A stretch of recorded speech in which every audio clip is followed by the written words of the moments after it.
I guess for those of you who are getting ready to go on a mission, this church is true. I don't just say that because everyone else says it, or because people have told me that it's true. But the Church of Jesus Christ of Latter-day Saints is the only true and living church on the face of the earth. I know that because, well, at first I believed it because I am a logical person and nothing else made sense to me. Everyone else would say like, this happens, or, the Trinity. None of it made sense. Whereas if I had a question in the LDS church, I could ask my parents. And if they didn't know, then they could ask someone. Or I could ask my bishop. And if they didn't know, they knew someone who could. And my answers, or my questions, could always get answered. And it was almost always based on either a talk by a prophet or the scriptures. So there's always evidence. And so that was kind of my introduction to my testimony, where I believed it was true logically. On my mission and before my mission, I read the Book of Mormon every day, and it just made sense to me. I felt good when I read it. I understood it. I love the New Testament and the Bible, but sometimes I read things and they don't make sense to me. But the Book of Mormon is so plain and so simple that when I read it, I know it's true. And when I've prayed about it, I don't know if this is appropriate to share or not, but every time I ask that the Book of Mormon is true, I think this is God's humor coming through. But the thought kind of popped into my head, duh, you know it's true. You already know it's true. And so I know the Spirit speaks to us in language that we understand, so I wonder if God knows that duh is what I understand. But I know it's true. I know that the Book of Mormon is the Word of God. Since I've been home, I think I've only missed like one day of reading the Book of Mormon every day. And on the days when I've read it versus the days I've feasted on it, I've noticed a difference. There's just so much power in really spending time in that book because it's for us. I know Joseph Smith's a prophet because of the same thing. Logically, it made sense to me at first, but then as I prayed about it, duh, of course he was. He couldn't have done those things. On my mission especially, I listened to a lot of talks about Joseph Smith, and it's like, wow, this man was not perfect, but he was someone who was called by God, and all of those little imperfections that he had that people seem to make a big deal out of are so minuscule to the things that God accomplished through him. It's amazing what he was able to accomplish, and the things that he did, the faith that he had, the trust that he had in God, blows my mind. I know he's a prophet through prayer and through his fruits. I know we have a prophet today, same thing. He's a man, but he's a man called by God, and he couldn't do the things that he does without being called by God and having the authority. The priesthood and the things that unlocks in our lives, the things it makes available to us, are incredible. I really don't know how anyone can leave the church because of the priesthood and the things that it does in our lives.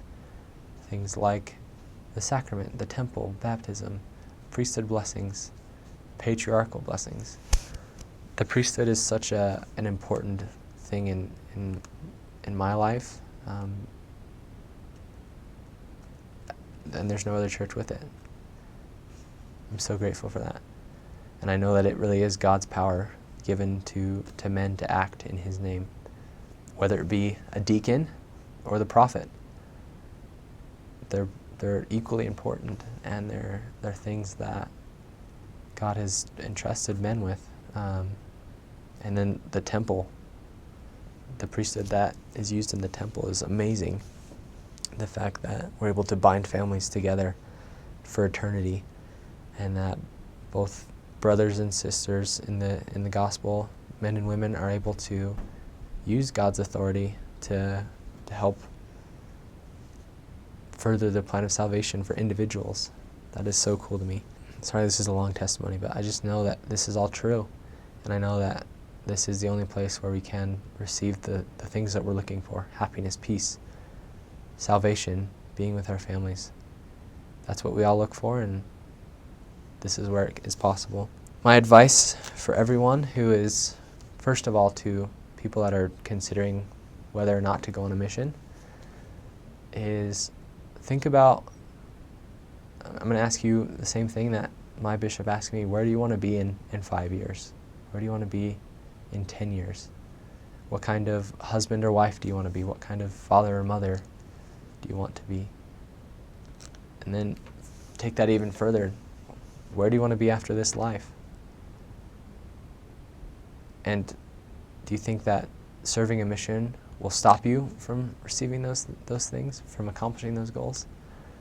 Serving a mission doesn't have any downsides. If, let's say, hypothetically, you go and you hate it, you decide, I don't want to do this at all. At least you got to experience learning about the gospel, and you got to meet some cool people. You got to try it, go to a new land and experience new things. That in and of itself is cool, I think. But I'm almost certain that if you're watching this video and you're having questions of if you want to go, that if you go on a mission, that you won't be one of those people that go on a mission and hate it. You're going to go on a mission and love it. Sacrificing 18 months or 2 years of your life or your time to give back to God, who's given you literally everything. And I don't mean figuratively, because a lot of people misuse the word literally these days.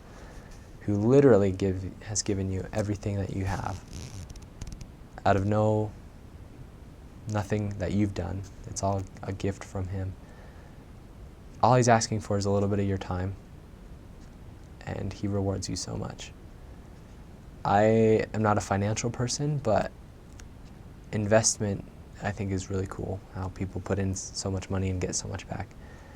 A mission is an investment. You are giving up some of your time, especially at this time in your life when you're a young person, you're in college or working, and you're probably dating, and there's just so much that you have going on, and a lot of it's very exciting. And thinking of giving all that up to go live without a cell phone, to be with someone of your same sex 24/7, to be out knocking on people's doors and talking to people, might not be something that sounds fun, but it's rewarding because the things that you get out of it are so much greater. So I guess to summarize everything, if you're thinking about going on a mission, go. Just go. Because even if it's not for you, on the back end, you'll be grateful you went. But chances are that it is for you, and you're going to be not even just momentarily grateful for it, but you will be eternally grateful that you went. And the people whose lives you touch on your mission will be even more eternally grateful that you did. Go on a mission. It is a wonderful experience. You'll be grateful you did.